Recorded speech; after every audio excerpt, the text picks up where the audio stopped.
এই মুহূর্তে আমরা দেখতে পাচ্ছি দেব দীপক অধিকারী, তিনি নিজে ঘাটালের তৃণমূলের প্রার্থী হলেও তিনি এই মুহূর্তে রয়েছেন শিলিগুড়িতে। জলপাইগুড়ির প্রার্থী তৃণমূলের যিনি প্রার্থী নির্মল চন্দ্র রায়ের সমর্থনে প্রচারে রয়েছেন দেব। তাকে ঘিরে মানুষের ভিড়, সেই ছবিটা দেখতে পাচ্ছি। দেবের প্রচার শিলিগুড়িতে। আমাদের সঙ্গে রয়েছে সরাসরি আমাদের প্রতিনিধি উন্মিলন সিনহা। উন্মিলন, একটা অনেক মানুষের ভিড়, সেই সঙ্গে মধ্যমণি দেবকে দেখতে পাচ্ছি। সামগ্রিক ছবিটা বল।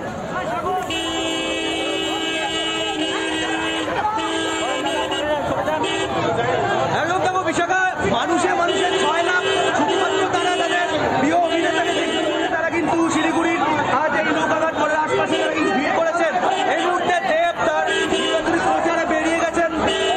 এখানে জলপাইগুড়ির যে তৃণমূল প্রার্থী তার সমর্থনে দেব আজকে শিলিগুড়ির নৌকাঘাট মোড় থেকে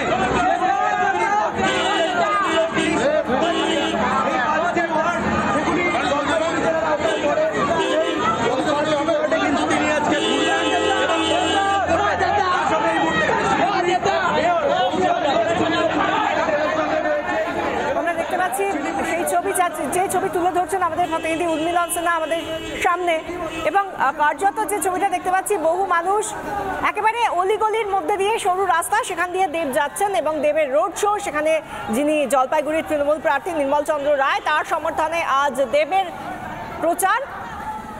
যিনি নিজে ঘাটালের প্রার্থী, তিনি এর আগে আমরা দেখেছি তিনি নিজের কেন্দ্রে প্রচার তো করেইছেন। এবার যেহেতু তিনি দলের তারকা প্রচারক, সেই জন্য তাকে দেখার জন্য, দেব যিনি সুপারস্টার, সেই দেবকে দেখার জন্য মানুষের ভিড়। তাকে ঘিরে মানুষ উচ্ছ্বাস প্রকাশ করছেন, তার সঙ্গে ছবি তোলা থেকে শুরু করে তাকে একটু হাত মেরে অভিবাদন জানানো, তাকে সামনে থেকে দেখা। যাকে রূপলি পর্দায় দেখে অভ্যস্ত মানুষ, তাকে আজকে সামনে থেকে দেখতে পাচ্ছেন, সেই কারণে মানুষের ভিড়। এবং যে জায়গা দিয়ে রোড শো চলছে সেখানে দেখতেই পাচ্ছি প্রচুর মানুষের ভিড়।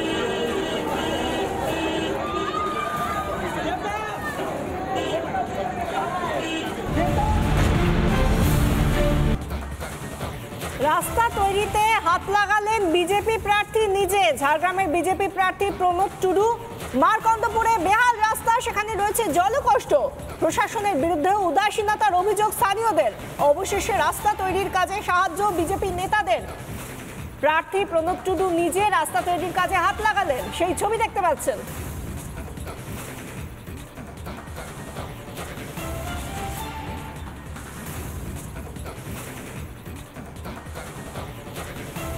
এখানকার দীর্ঘদিনে এই সমস্যা, এই রাস্তার সমস্যাটা এখানকার গ্রামের বাসিন্দারা আমাদেরকে বলছিলেন বারবার করে। তো আমরা এখানকার যে টিএমসি প্রধান, তো ঠিকমতো এই রাস্তাটা ঠিকমতো ইয়ে করা হচ্ছিল না, হ্যাঁ বঞ্চিত করা হচ্ছিল, এবং ঠিকমতো রাস্তাঘাটটা তৈরি করা হচ্ছিল না। সেই কারণে আমরা বিজেপির তরফ থেকে এসে এই রাস্তাটাকে বিজেপির তরফ থেকে এটাকে মেরামত করার আমরা একটা ছোট্ট একটা প্রচেষ্টা করি। উন্নয়ন হয়? উন্নয়ন হয়নি, এই তো দেখছেন রাস্তাঘাট তো একদমই কিছুই হয়নি। বর্ষাকালে সাইকেলও চলে, আমরা জানেও কিছু কাজ হয়নি। এই যে বিজেপির দখলে বলে অবস্থাটা এরকমই হয়ে কত বছর পড়ে আছে। হ্যাঁ, সব রাস্তায় ঝাঁক ঢালাই হয়ে গেছে, হ্যাঁ পিচও হয়ে গেছে, কিন্তু আমাদের এই রাস্তায় হয়নি। কেন অবস্থায় মানে আমরা বর্ষাকালে খুব অসুবিধায় পড়তে হয়। হ্যাঁ, এমনি একটা সাইকেল নিয়ে যাবে, মোটর সাইকেল নিয়ে যাবে, তার জন্য অসুবিধা। খারাপ। কেন এত খারাপ কেন জানি না, পঞ্চায়েত প্রধানকে অনেক জানাইছি, কাজ হয়নি কেন? হয়নি কি কারণ হয়।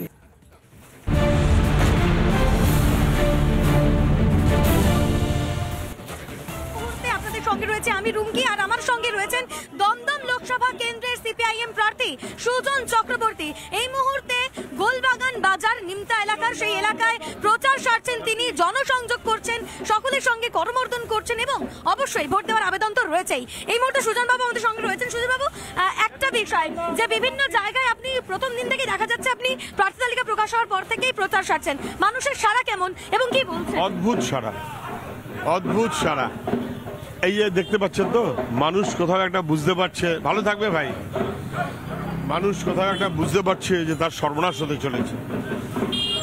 যে মানুষ মনে করেছিল লাল ঝান্ডা অনেকদিন হলো, একটু তৃণমূল হলে ভালো হবে, সে মানুষ বুঝে গেছে যে সে ঠকে গেছে। তারপর আবার কারা এসে বলল যে তৃণমূল না এখন পদ্মফুল হচ্ছে ভালো যাচ্ছে, এখন দেখা যাচ্ছে পদ্মফুলও দুর্গন্ধ যাচ্ছে। তৃণমূল পদ্মফুল মিলেমিশে একাকার, তৃণমূল পদ্মফুল মিলেমিশে একাকার। মানুষকে ঠকানো হচ্ছে, লেখাপড়া করা ছেলেমেয়েরা রাস্তায় ঘুরে বেড়াচ্ছে, চাকরির দাবিতে, ন্যায্য চাকরির দাবিতে পুলিশের মার খাচ্ছে, ভিন রাজ্যে চলে যেতে হচ্ছে, জিনিসের দাম রোজ বাড়ছে, ওষুধের দাম কয়েক গুণ বেড়েছে, আর ওষুধ কোম্পানির থেকে ইলেকট্রাল বন্ড নিয়েছে বিজেপি আর তৃণমূল। মানুষকে বুঝতে পারছে না কিছু, আর রোজ দেখছে লুট লুট লুট। নেতা মন্ত্রী হলেই সব বেআইনি সম্পদের পাহাড়, আর সাধারণ মানুষ তাদের নুন আনতে পান্তা ফুরোচ্ছে। এটা মানুষ বুঝতে পারছে, মানুষ সহ্য করতে পারছে না। সুজনদা, এবারে আপনার লড়াই সৌগত রায় যিনি বিদায়ী সাংসদ এবং এরই পাশাপাশি শিলভদ্র দত্ত বিজেপির, সেক্ষেত্রে প্রতিদ্বন্দ্বিতা বা টক্কর কতটা জোর হতে চলেছে, কি মনে করেন? লড়াই কখনোই হালকাভাবে দেখতে নেই, হালকাভাবে নিতেও নেই, কিন্তু আমি মনে করি না যে দমদমের মানুষের মনোভাব অস্পষ্টতা আছে। স্পষ্ট মনোভাব যে যা চলছে আর চলতে দেওয়া হবে না, এ বদলাতেই হবে।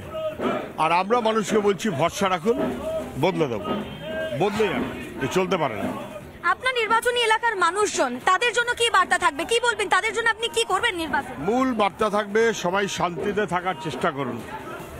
শান্তি এবং সম্প্রীতি রক্ষা করাটা আমাদের জরুরি কাজ। আর এখানে তো সবই ধ্বংস করা হয়েছে, যেসব বিক্রি হয়ে যাচ্ছে, ইন্ডিয়া ফয়েল বন্ধ হয়ে গেছে এই এই এই 10-12 বছরের মধ্যে। পিয়া বিস্কুট বন্ধ হয়ে গেছে, ডাক ব্যাগ বন্ধ হয়ে গেছে, উইমকো বন্ধ হয়ে গেছে, আমি কত নাম বলবো। মানে কর্মসংস্থানের উপরেই জোর দিচ্ছেন না না, মানুষের বেঁচে থাকা, মানুষের ভালো থাকা, মানুষের ভবিষ্যৎ, তার একটা অংশ কর্মসংস্থান, রুটি রুজি এবং রুচি।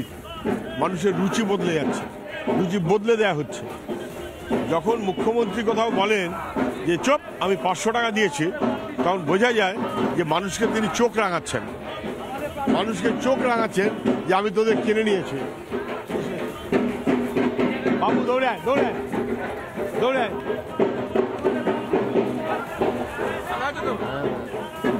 আর আমি তো এইভাবে সবার সঙ্গে মিলমিশ করেই চলি।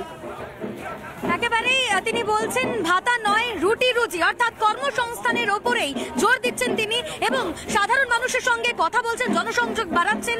অবশ্যই ভোট দেওয়ার আবেদন জানাচ্ছেন দমদম লোকসভা কেন্দ্রের সিপিআইএম প্রার্থী সুজন চক্রবর্তী। ক্যামেরায় ওয়াসিম আহমেদের সঙ্গে রুমকিদের, রিপাবলিক বাংলা, কলকাতা।